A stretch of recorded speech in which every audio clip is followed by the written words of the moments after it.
Ndabusuhuje kandi ndabaye mwiriwe kuri mwese mutwumviriza ko uyu muhora wite imbonesha kure uyite urubuga uyite umuhora wa Burundi updates kandi tubageza ko amakuru agiye ashyushye atandukanye none tubazaniye amakuru ati ubwoba aho mu gihugu cy'u Burundi umunsi twari dutakaje abasirikare 80 bose baguye mu gitero cya umutwe wa Red Tabara ndetse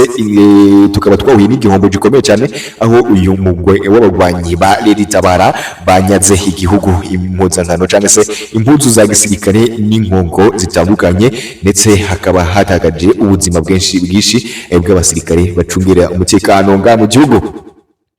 Ngaha rero mu mutwe wa Red Tabara umaze gukora igitero gikomeye cyane umukuru w'igihugu Evariste Ndayishimiye yagiye kumenyesha amakuru aca atangura kuvuga ibintu bitajyanye kandi atangira kubeshera uyu mutwe wa Red Tabara awuvuga yuko waba wangije ubuzima bw'abanyagihugu benshi bw'abasivile ariko Red Tabara yaciye ibihakanira kure binyujije ku rukuta rwayo rwa X.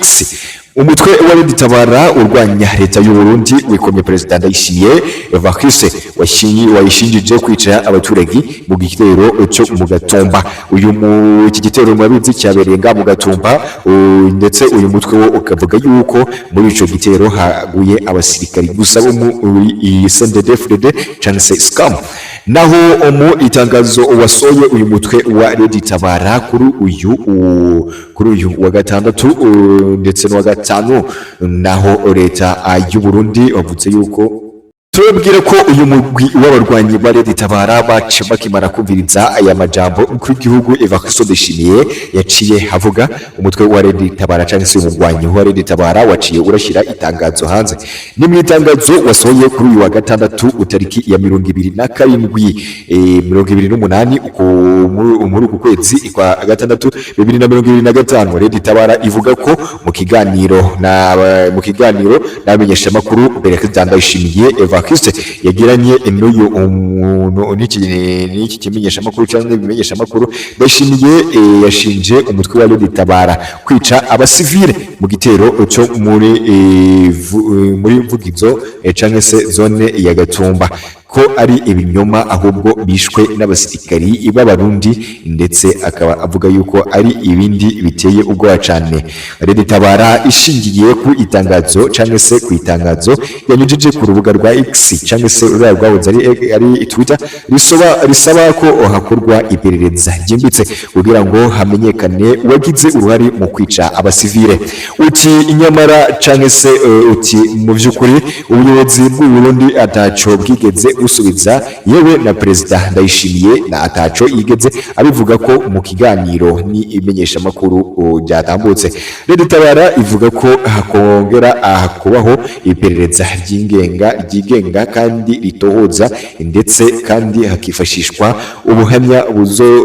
buzogirwamo uruhare n'imiryango y'imbere mu gihugu ndetse n'imiryango mpuzamakungu. Yateye utwatsi ivyo gufashwa n'u Rwanda nk'uko guverinoma y'u Burundi yongeye kubigaruka ko uyu akaba Evariste Ndayishimiye nyuma yo gukora ikiganiro n'imenyesha makuru ritandukanye nga mu gihugu cy'u Burundi. Evariste Ndayishimiye yagije uyu mugwi w'abagwanyi ba Red Tabara ko aba ufashwa n'igihugu cy'u Rwanda muri ibikorwa byo kwangiza umutekano w'igihugu cy'u Burundi ariko umugwi w'aba Red Tabara wavuze yuko Ndayishimiye Evariste ariko arekubeshera kandi ariko arawagiza ibinyoma bitandukanye. Ndayishimiye mu kiganiro n'itangazamakuru cyangwa se n'imenyesha makuru yatangaje ko umutwe wa Red Tabara urwanya ubutegetsi bwe ucumbikiwe n'u Rwanda kandi ukaba urawuha ubufasha burimo n'ibiribwa cyangwe se imyitozo ya gisirikare n'intwaro. Bakaba bavuga yuko akaba ariyo mpamvu iyi Red Tabara ikomeje cyangwe se ibandanyije guteza umutekano muke mu gihugu cy'u Burundi. Barabizi neza rero nga mu gihugu cy'u Burundi uyu mutwe wa Red Tabara uheruka kugaba ibitero ku itariki ya 29 ukuboza cyangwe se mu kwezi kwa 12 2023 Red Tabara niho yatanguye ikora ibitero bitandukanye nga muri iki gihugu ariko uyu mwanya yongera subukura ikaba yabigeze ko 5/5 ikaba yagize uruhare mu kwica abasirikari 80 b'abarundi. Iki ni igitero cyagabwe n'iyi Red Tabara cyaguyemo abasirikare b'abarundi 80. ibi ngibi rero bikaba byatumye igihugu cy'u Burundi gikangarana. Naho ubundi bakiri ku ngingo bakiri kuri ibyo niho umukuru w'igihugu Evariste Ndayishimiye yaciye atangura kuvuga yuko ibi byose atari uyu mugwi w'abarwanyi ba Red Tabara babyifasha, usibye ko baba bafise imyitozo ikomeye cyane nk'iyo bageranya n'igisirikare cy'u Rwanda. Ngaho mu itangazo rya Red Tabara yashyize hanze kuri uyu wa 28 yavuze ko ata bufasha na buke uyu mutwe cyangwa se uyu mugwi w'abarwanyi ba Red Tabara uhabwa n'u Rwanda, kandi bakavuga yuko utari no ku ruhande mbere na mbere cyane cyane ku ruhande rwa M23 uko uyu mukuru w'igihugu Evariste Ndayishimiye yama yagiza uyu mugwi w'abarwanyi gushigikirwa cyangwa se kujya mu bitero ndetse no mu mbaraga za gisirikare cy'u Rwanda na Repubulika Iharanira Demokarasi ya Kongo. Bariya bandi baharanira uburenganzira bwabo bitwa aba M23. Umutwe w'abarwanyi umutwe cyangwa se uyu murwi w'abarwanyi leta y'u Burundi ngo uyu mutwe w'abarwanyi b'abarundi babarizwa muri Repubulika ya Demokarasi ya Kongo ariya ni mu burasirazuba bw'iki gihugu. Wavuze yuko igitero cyabaye kuwa 28 muri ukwezi kwa gatandatu 2023 cyabereye ku mupaka uhuza demokarasi ya Repubulika ya Kongo ngo n'u Burundi hariya ni muri Vugizi, hariya ni muri zone ya Gatumba. Cyaguyemo abasirikare 80. Leta ikaba yavuze yuko haguyemo n'abapolisi 9, ndetse hano Red Tabara ivunavuga yuko yambuye intwaro z'ingabo z'u Burundi zirimo intwaro 20 za Kalashnikov AK-47. Ibi ngibi rero nimwe cyangwa se na zimwe mu ntwaro za FM Kalashnikov 30. Guverinoma y'u Burundi yavugaga ko igitero cy'iterabwoba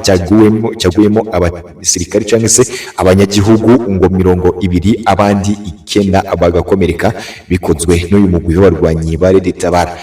Burundi buvuga yuko haguyemo abantu bagera mu 120, ariko bikavugwa yuko ari ukubesha. Naho ngo ubundi bukavuga ko haguyemo abantu 120 mu kigero cy'amezi 5, abagore 2 n'abagabo mu kigero cy'amezi 5, ukaba haguyemo abagore 2 ndetse n'abana 2 n'abagabo basaga 170. Naho abapolisi 9 bo bapfuye, n'ibyo bidasubirwa ko turaje tubabwire idonido tubateguriye rero uko riraba ari buga mureke, ariko tubanze tubasuhuze mwese muri ko muratumviriza muri bihugu bitandukanye nkuko twama tubamenyesha kandi tubibabwira. Tubabwira yuko iyi ari Burundi Updates, turagira ngo tubabwire yuko mwese rero mwakomeje kudukurikirana, mwakomeje gukora sabone, na mwese mwakomeje gukora iyo bwabaga kugira ngo uyu muhora wanyu wa Burundi Updates ugere ku iterambere mwifuza kandi ukomeze gukura cyane. Turabaramukije abandi rero turabaye mwiriwe, nako mwese turabasuhuje uko igitondo cyaheze, turabasuhuje abandi turabaye mwiriwe bivanye naho muherereye kuri mwe mutwumviriza mu bihugu bitandukanye by'isi, cyane cyane byo mu karere k'ibiyaga binini. Ndabaye ikaze rero kuri mwese munyumviriza muri ngamu gihugu cy'u Burundi, mwese muri ngamu muri Repubulika ya Demokarasi ya Kongo, muri Kenya, Tanzania, Uganda, eka mbere namwe muri mu gihugu cy'u Rwanda. Bambaye karibu cyane. Reka ndabibutse yuko ari byiza ko wabujije gufyona sabone kugira ngo amakuru aje arakugera ko vyoroshe atangorane. Reka mbone n'akajyo ko kwibutsa yuko aya makuru tuzwe n'uruganda rwa Burundi Updates ukayagezwa ko n'abamenyesha makuru babahinga bakurukuru bakoranga mu gihugu kandi bakakugeza ko mu ngene utoronka n'abatohozi n'abasesenkuzi n'abarenze cyane kandi n'abari hejuru cyane mu bihayi. Twabwiye yuko ngaha mu gihugu cy'u Burundi ubwo mu masaha aheze aho twumvise amakuru kandi twagerageje no kuvyibonera, aho twakomeje kubahereza amasanamu iyi Repubulika y'u Burundi cyangwa se iyi leta y'u Burundi yagabweho n'igitero cy'abarwanyi ba Red Tabara. Ibigi biro bikaba byahitanye abasirikari b'igihugu cy'u Burundi abagera muri 80 rero bakaba bitavye Imana, ndetse hari n'abandi benshi batabashije gutangazwa n'ibihugu by'u Burundi, ariko mu by'ukuri bagaragaje ko ari umusirikari umwe wagitutse witavye Imana muri iki gitero. Muri iki gitero rero Red Tabara yagejwe ibintu byinshi bitandukanye uko twababariye, babwiye yuko yabwijwe guhonyeza agateka kazina muntu ndetse no kugahonyora no kugakandagira aho hahitanywe abasivile 120 nuko igihugu cy'u Burundi cyangwa se niko leta y'u Burundi yagije uyu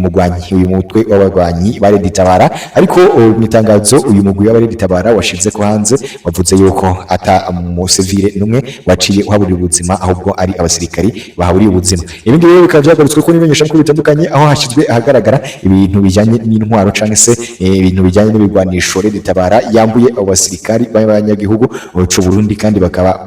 batumye batakaza n'ubuzima aho babize imbunda cyangwa se inkozi zitandukanye harimo iza Kalashnikov iza AK47 izo ngizo nazo zirimo cyane akaba ari n'ubundi bwoko bwa Kalashnikov n'ibindi bitandukanye by'ibirwanisho izi ngabo z'u Burundi zitwaje ngaha muri iyi mirwano cyangwa se muri iki gitero cyagabwe ko nare ditabara nga mu gihugu naho ngo singa naho mu gihugu cy'u Burundi urumva atamutekano hari kandi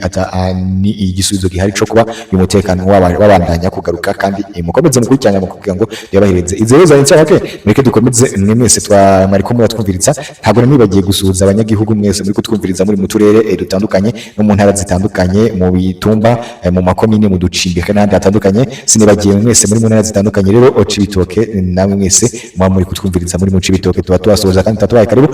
tubwira mwese muri Kirundo mwese mwa muri Karutsi mwese mwa muri kutwumviriza muri Ruyigi mwese mwa muri ko mwatwumviriza muri Muramvya Bururi Mwaro Gitega Rumonge Bujumbura n'izindi ntara zitandukanye turagira ngo tubabwire yuko mwese rero mwa muri kutwumviriza muri mu ntara no mu micimbire no mu turere mu tubihugu ndetse namwe mwa muri kutwumviriza muri mu makomine atandukanye mu makariti atandukanye ibihugu vy'ibanya ariko batwumviriza n'abandi bari kure yiwacu bari mu migabane itandukanye tubasuhuza cyane mureke twihute tubandanye dusuhuza abantu bari mu gihugu cy'u Rwanda muri kutwumviriza muri mu ntara y'Uburengerazuba amajyepfo amajyaruguru mwese muri mwandagije kunyumviriza muri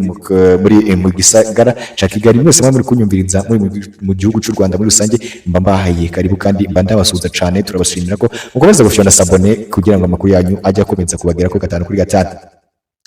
turabasuhuza cyane rero mwese muri kutumviriza muri Republika ya Demokarasi ya Kongo aho hose murabizi iki gihugu gikomeje kwibasirwa n'imigwi cyangwa se imitwe y'abarwanyi bayitwaje ibigwanisho ngaha mu gihugu cya Demokarasi ya Kongo turabasuhuza mwese rero muri kutumviriza muri Kivu y'Amajyepfo Kivu y'Amajyaruguru Bukavu Goma Kivu abantu bari Uvira abantu mwese muri kutumviriza muri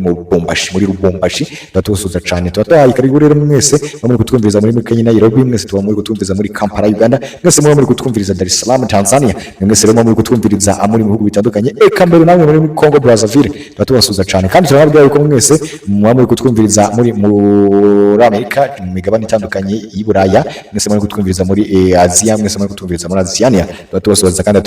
tubaha karibu mwaya makuru twateguriye kugira ngo tubandanye gukomeza gushikiriranya ho amakuru atandukanye kandi aryohereye amatwi kugira ngo abanyagihugu bose muri rusange babashe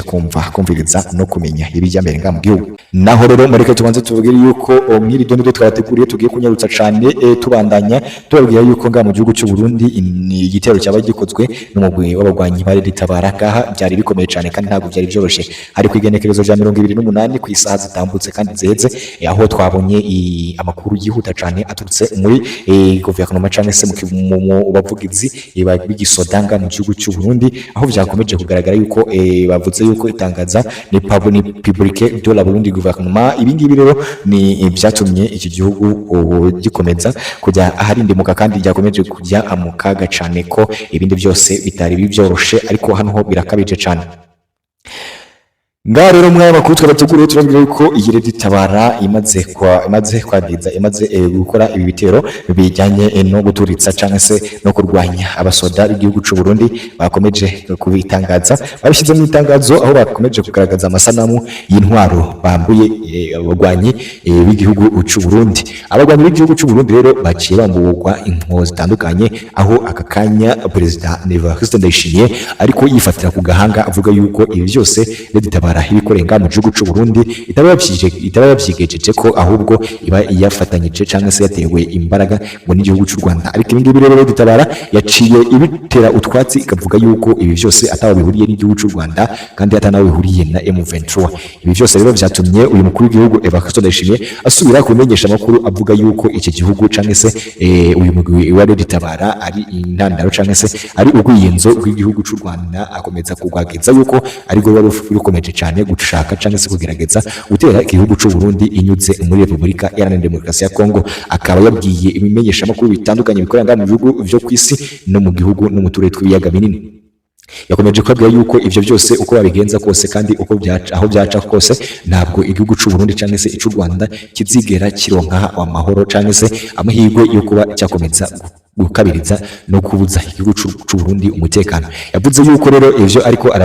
ariko aragambira byose atana kimwe kizogera ko kandi atana kimwe kiza amubuza gukomeza gutwara Burundi nkuko yama abikora na kera kose. Rero iyi ni intambara ikomeye cyane kandi nagenda bikomeye cyane ku mukuru w'igihugu yakosondeshije kumva ashobora gutakaza abanyagihugu canke se abasoda abarenga 80. Ibi ngibi rero ni ibibazo bikomeye cyane kandi ni ibintu vyatumye iki gihugu gikomeza kuba kujya mu kaga kandi kigakomeza kujya mu kangaratete. Ibi rero vyatumye mu bihugu mpuzamakungu hakomeza kwibazwa cyane ese iyi Red Tabara vyagenze gute canke se niki cyatumye yibyura umugambi wo gutera Uburundi bene aka kageni. Ni ibintu rero bikomeye cyane kandi ni ibintu bibi cyane vyatumye iki gihugu gikomeza kubona ishano kandi gikomeza kubona ibibazo cyane bigoranye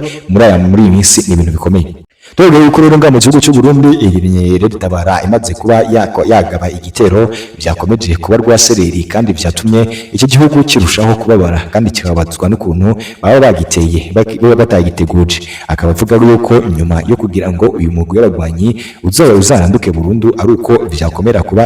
ariko byafashwamo n'ibihugu mpuzamakungu bigaca guhiga uwo mugwi w'abagwanyi udashigikira canke se utavuga rumwe n'igihugu cy'u Burundi, bikaba byatuma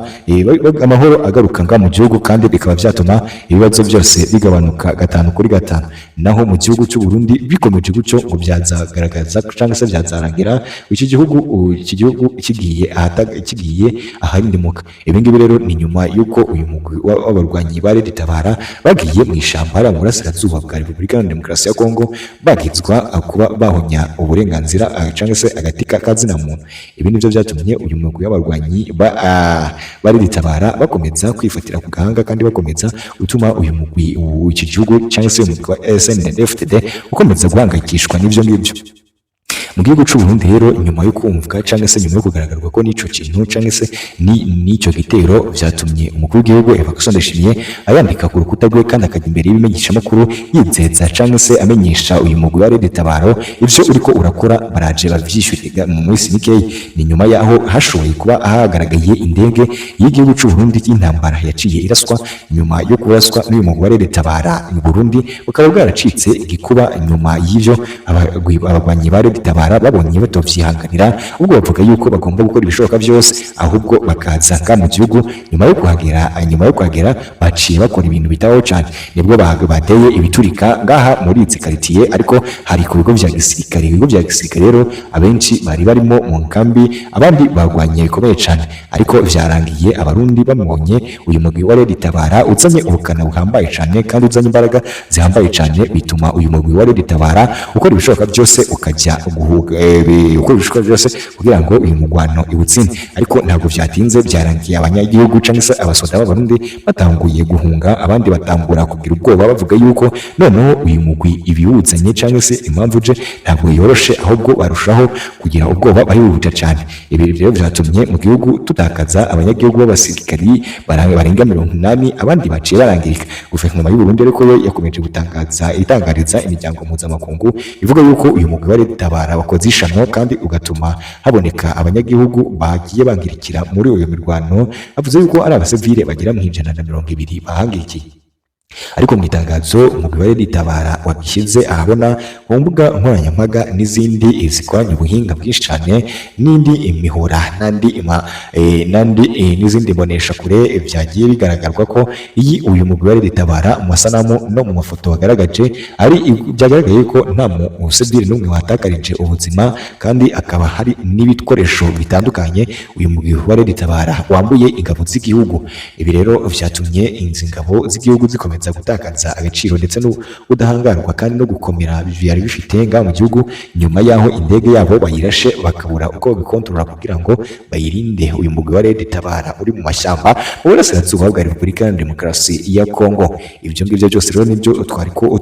twabateguriye kandi ni nayo makuru iyi meza yari yaranze uyu munsi n'aya masaha. Turagira ngo mwe mwese mwakomeje kutwumviriza, turagira ngo tubahe ishimwe ko mwabandanyije kutwumviriza kandi ko mwakomeje kubana natwe kandi ko ibyo byose twababwiye mwakomeje kubyumviriza gatanu kuri gatanu. Turabahaye ikaze rero, turabahaye mwiriwe rero, ndetse tukababwira ko mwese twahaye mwiriwe n'ishimwe rugeretse. Ndababwira ko tubahaye ishimwe bivanye n'aho muherereye, kuri mwe mutumviriza muri bihugu bitandukanye by'isi, cyane cyane byo mu karere k'ibiyaga binini. Ndabahaye ikaze kuri mwe muri ngaha mu gihugu cy'u Burundi, Tanzania, Kongo, Kenya, Uganda, eka mbere nawe uri mu gihugu cy'u Rwanda ndagwaye karibu. Reka ndakwibutse yuko ari byiza koresheje gufyona sabone kugira ngo aya makuru aje arakubwira ko byoroshe atangorane. Reka mbone n'akajya kukwibutsa yuko ari amakuru torezwa n'uruganda rwa Burundi Updates, ukayagezwa ko n'abamenyesha makuru bakuru b'abahinga bakorera ngaha mu gihugu cy'u Burundi, kandi bakakugeza ko mu ngene utwaronkane. Ni mwese rero mwari kutwumviriza muri mu ntara zitandukanye z'igihugu, yaba Cibitoke, Ngozi, Kirundo, Karuzi, Ruyigi, Makamba, Muramvya, Bururi, Mwaro, Gitega, Rumonge, Bujumbura n'izindi. Tuba tubahaye ishimwe ko mwakomeje kutwumviriza. Mureke rero turaza gusubira mu makuru ari buze kuza mu kanya.